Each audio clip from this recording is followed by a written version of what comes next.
death. We're all going to experience that someday. But have you ever thought of what happens in the first 30 seconds, maybe the minute, 5 minutes, after you have breathed your last? On the 25th of May, Johan Koornhof is going to be speaking to us at the Winsford Academy, 10:30. He's going to explain his story. During COVID, he cardiac arrested, not once, not twice, but 3 times. And on the 3rd time, the doctors pronounced him dead. But then he started to breathe again. And he has an encounter that you want to hear about. Cool.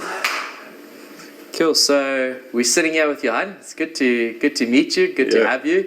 Absolutely. So Johan, firstly, tell me a little bit about the age you were when you first had a knowledge of God, a bit of your upbringing, your home life. Well, so I was brought up in a Christian home. My dad actually was a pastor.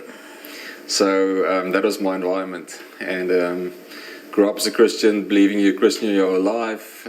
My mom and dad got divorced when I was still young. I think I was about 8 or 9 years old. Mm-hmm. And then what you experience at home and what I heard on church on Sundays didn't quite line up. Yeah. And eventually you started questioning all of that. You start questioning God. Mm-hmm. And so I went through that whole growth journey in my life, high school and then varsity, of being a Christian and then not being a Christian anymore, and just then going from one denomination to the next to try and find answers, and that was my life. Sure. Yeah.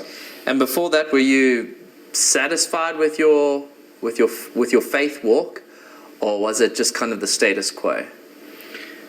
I guess that goes up and down. You get these moments when you almost have this, what I call a honeymoon period, with God, when you've just got all refreshed Christian-wise and had a moment, and then life just sort of creeps in again, and it fades away, and you just go through the routine of being a Christian. Yeah. And then you believe because you believe in Jesus, so you think, okay, now I'm fine, I've got my date and my stamp, so I'll be fine. Yeah. Then you think life is okay. Yeah, but something happened to you that was quite significant. Mm-hmm. Right? Can you briefly tell us what happened and how it changed your faith walk to this present day? Yeah, so like I said, I thought it was fine. I thought if something would happen to me from what I heard in church, if I live this way, like I do believe in Jesus, I'll go to heaven one day. And then in 2021, in September, I got COVID, which was a big reality for all of us across the world.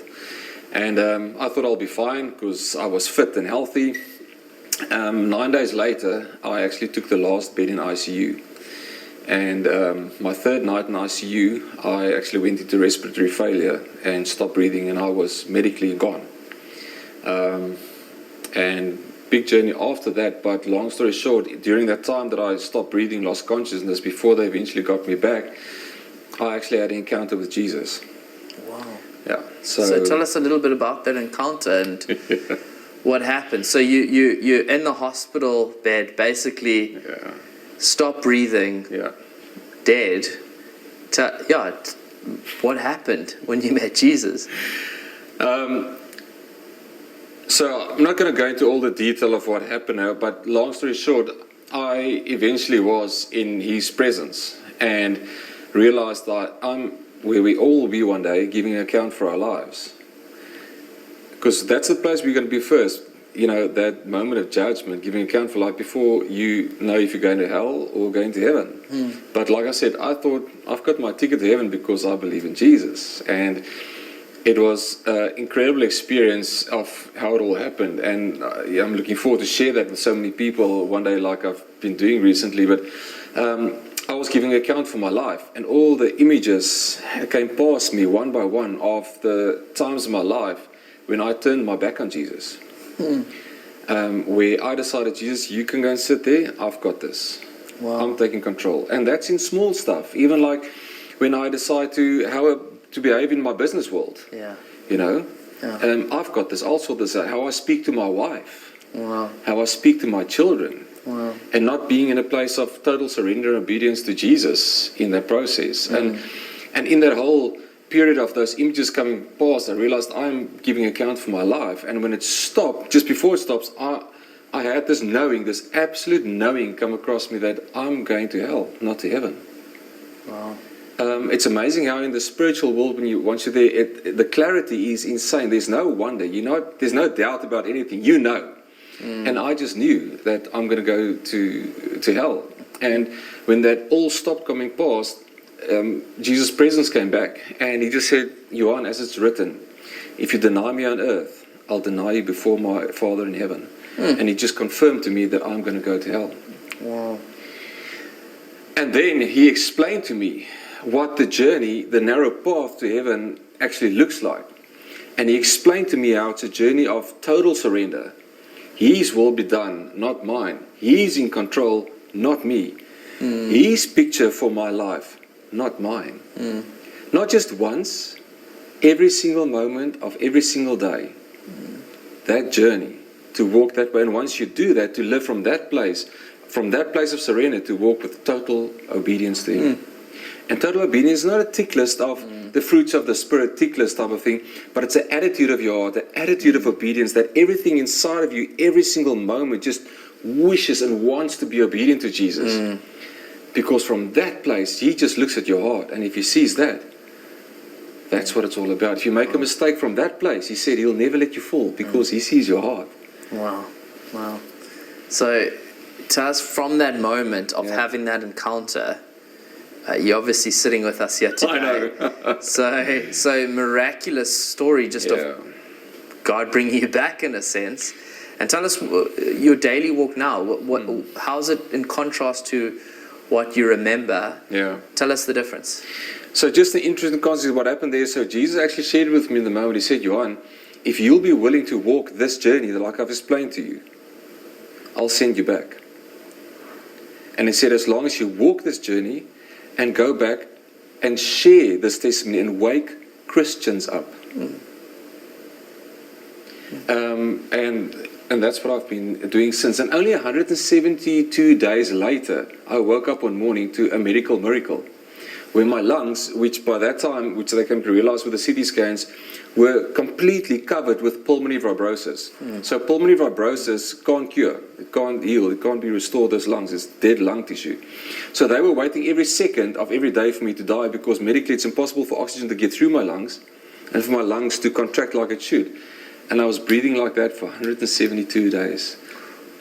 Yeah, fighting for my life like that every single moment, every single day. And then one morning I woke up, I was breathing better, went for a CT scan, and it was gone. The first time in medical history, it's never happened before. Wow.